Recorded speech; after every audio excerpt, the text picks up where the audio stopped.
Hello everybody and welcome back to the chassis variant series here with the Kintaros, and here we are with the KTO-19. This was the original, the NARC poster boy, the mech that was created in the 2700s during the Star League era for the sole purpose of narking targets and watching them disintegrate under artillery and missile fire. So the Kintaro 19, let's get the MechWarrior side out of the way first, since that's still freshest in my mind.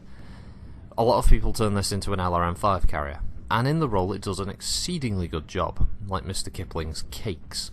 The mech can carry multiple LRM-5s, not 10s or 15s or 20s, it's not that kind of build, it's an LRM-5 spammer, it's a harasser, and once a target is locked and you get a map like Alpine or Polar Highlands, even Frozen City and the like, it can just very quickly whittle down a mech, doesn't matter what tonnage you are, there's enough LRM-5 fire in the capability in that thing, it will shred you.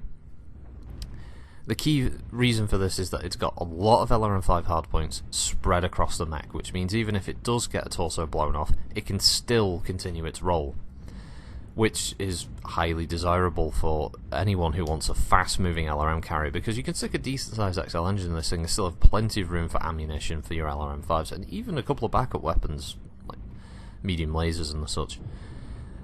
So it gained popularity for a while like that when it first came out, but it's declined in recent years. Obviously, better mechs have come along, bigger mechs have come along that can do the job more ably.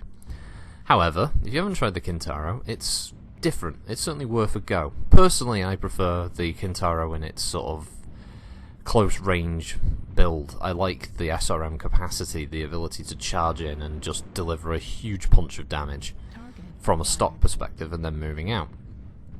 I like having the NARC capability, especially since LRMs are such a popular weapon choice for a lot of players. Having NARC massively reduces the lifespan of some players in a match, and if you haven't really gotten used to using NARC, it's definitely worth having a go of. You know, so if you do want to stick a NARC beacon on a mech that can take it, do it, because you will get a lot of support, C-bills and the such, if you do. So yeah, it's not a first run, it's definitely not a mech you should purchase outright, the Kintaro, because as I said, there are better mechs, but if you're looking for something fresh, the Kintaro is a bit different, and the art redesign for it is incredible compared to the original design. You should look up the Sana original image of the Kintaro. It looks friggin' horrible, unfortunately, for what is essentially quite a decent medium mech. Now within lore, as I said, the Comstar archives, as it is within Battletech's writing, pretty much have it as the mech that created the NARC beacon. Well, the mech that was built around the NARC beacon. The designers wanted a mech that could move around the field, highlight important targets for support assets, and they would get destroyed because the NARC beacon was highly effective, even more so than Artemis for LRMs. Essentially, the job of the Kintaro would be to move out, find the target, hit it with a NARC beacon, extricate itself, and remain relatively safe.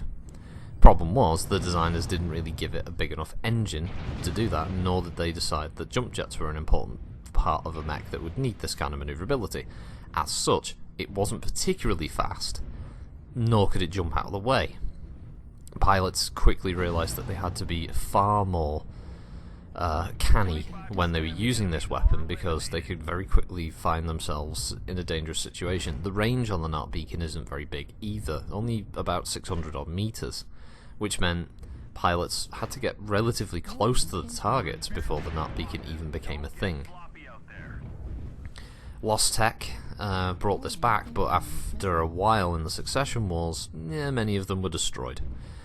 You didn't really have any NARC factories anymore, they were all gone, and any of the remaining NARC carrying Kintaros were an incredibly scarce resource, and the great houses hoarding this kind of tech generally kept it for themselves and probably never used them, because once you fire that NARC and you hit or miss, it doesn't matter because it's gone and there's no way of replacing it. So a lot of them were retrofitted, the remaining versions, to just being SRM carriers instead, with some LRM support, which is where you get derivatives like the KTO-18 and the KTO-20.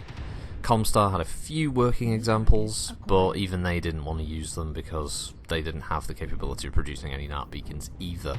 They just had a nice stock of them that have survived for centuries.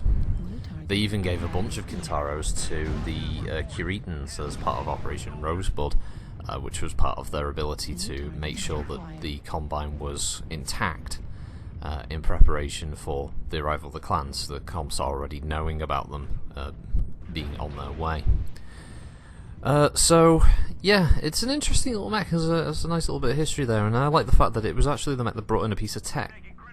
But, yeah, in MechWarrior Online, as I said, it's worth a go if you've got an interest in having a go of a NARC carrying medium that can have a lot of missile hardpoints.